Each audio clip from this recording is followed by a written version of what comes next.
পাখিদের সাহায্য করত। একদিন এক বৃদ্ধা পাখি বনে কাঠ কাটছিল। তখন টুনিও সে পথ দিয়ে যাচ্ছিল। টুনি বৃদ্ধা পাখিকে কাঠ কাটতে দেখে বলে, আহারে, মাসিমাকে দেখে ভীষণ খারাপ লাগছে। এই বয়সে এসেও এভাবে কষ্ট করে কাঠ কেটে যাচ্ছে। এই দৃশ্য যে চোখে দেখা যাচ্ছে না। না, যাই, আমি বরং মাসিমাকে গিয়ে একটু সাহায্য করি।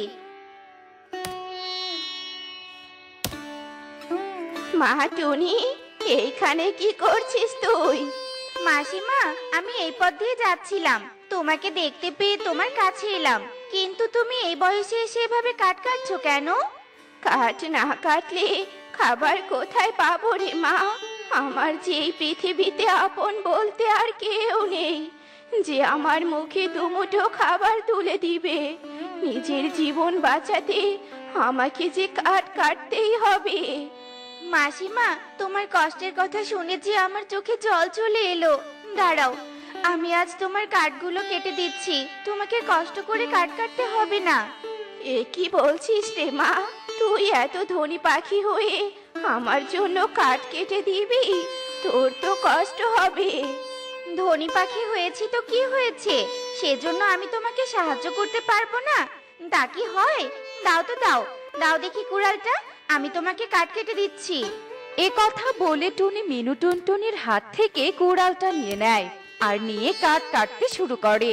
আর কাঠ কাটা শেষ হলে টুনি মিনু টুনটুনিকে বলতে থাকে, মাসিমা, কাঠ কাটা শেষ, এখন কাঠগুলো বিক্রি করতে হবে।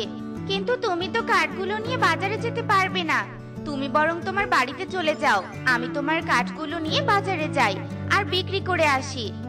আচ্ছা ঠিক আছে রে মা, আমি বাড়িতে যাচ্ছি, তুই কাঠগুলো বিক্রি করে আয়। এরপর মিনু টুনটুনি তার বাড়িতে চলে যায় আর টুনি কাঠগুলো নিয়ে বাজারে যায় বিক্রি করতে। কাঠগুলো বিক্রি করা হলে টুনি টাকা নিয়ে মিনু টুনটুনির কাছে আসে। মা, ও মা, তুমি কোথায় গিয়েছিলে মা? আমি সে কখন থেকে তোমার জন্য অপেক্ষা করছি। তোমার তো বাড়িতে আসা কোনো নামই দেখছি না। মারে, আমি একটা কাজে আটকে গিয়েছিলাম, তাই বাড়িতে আসতে একটু দেরি হয়ে গেল। তা তুই দুপুরের খাবার খেয়েছিস? না মা, আমি এখনো খাবার খাইনি, তোমার সঙ্গে একসাথে খাবো বলে বসে আছি। ও আচ্ছা, এই ব্যাপার। দাঁড়া, আমি হাত মুখ ধুয়ে আসছি, তারপর একসঙ্গে বসে খাবার খাবো। এরপর টুনি হাত মুখ ধুয়ে আসে আর টুনিও তার মেয়ে টুকি মজা করে দুপুরের খাবার খায়। আর এভাবেই সেই দিন কেটে যায়। আর পরের দিন সকালে টুনি আবার বনের উদ্দেশ্যে বের হয় বনের কোনো পাখি বিপদে পড়েছে কিনা তা দেখতে। কেউ আছো? আমাকে একটু সাহায্য করো। আমি যে বড় বিপদে পড়েছি। একে জলপরি, তুমি কাঁদছো কেন? আমার লেজে কাঁটা বিঁধে গেছে, তাই আমার ভীষণ যন্ত্রণা হচ্ছে। তুমি কি আমার লেজ থেকে কাঁটা বের করে দিবে? তা না হয় দিচ্ছি, কিন্তু তুমি জল ছেড়ে স্থল রাজ্যে কেন?